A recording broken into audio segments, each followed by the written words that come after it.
நிலாவோட சொந்த அண்ணன் தாஸை விட சேரன் நிலா மேலே ரொம்ப பாசமாக தான் தங்கச்சின்னு இருக்கிறாரு அப்படின்னு நினைக்கிறவங்க மறக்காம நம்ம வீடியோக்கு ஒரு லைக் பண்ணிக்கோங்க. இப்போ ஃபேமிலி மொத்தமும் ரெஸ்டாரண்ட்டில் மீட் பண்ணிக்கிறாங்க.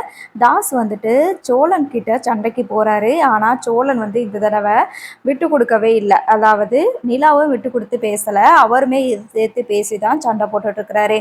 உனக்கு என்ன என்ன இப்போ பண்ணி ஆகணும், சண்டை போடணுமா போடலாம் அப்படின்ற மாதிரி அந்த டோனில் தான் வந்துட்டு சோழன் வந்து தாஸ் கிட்ட பேசுகிறாரு. இப்போது டான்ஸ் ஆடிட்டு இருக்கும்போது சோழன் வந்து கீழே விளையாட்டோம் அப்படின்னு சொல்லிட்டு டின்னை உருட்டி விட்டுறாங்க இல்லையா.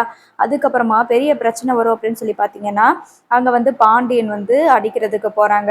ஆனால் அங்கே இருக்கிறவங்க எல்லாருமே காம்ப்ரமைஸ் பண்ணி விட்டுறாங்க. நிலா கிட்ட வந்துட்டு நிலாவோட அம்மா ரொம்பவே அதிகமாக கோவப்பட்டு தான் பேசுகிறாங்க. என்ன இப்படி பண்ணிட்டு இருக்கிறீங்க, உங்கள் ஃபேமிலி எல்லாம் ரவுடி ஃபேமிலியாக இருக்கிறாங்க, உன்னை நினைக்கும் போது அவமானமாக இருக்குது அப்படின்னு சொல்லிட்டு சொல்கிறாங்க. அதனால் நிலா வந்துட்டு ஃபீல் பண்ணுறாங்க, என்னடா நம்மளோட சொந்த குடும்பமே நம்மளை பற்றி இப்படி சீப்பாக நினைக்கிறாங்க அப்படின்னு சொல்லிட்டு. ஸோ இந்த வார எபிசோட்ஸ் ஃபுல்லாகவே வந்துட்டு இந்த ரெசார்ட்டில் ஏதாவது கேமு அந்த மாதிரி ஏதாவது தான் போகும் அப்படின்னு சொல்லிட்டு நினைக்கிறேன்.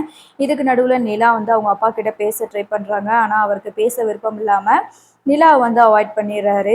சரி, போகிறதுக்கு முன்னாடி பேசினா நல்லாயிருக்கும், பார்ப்போம்.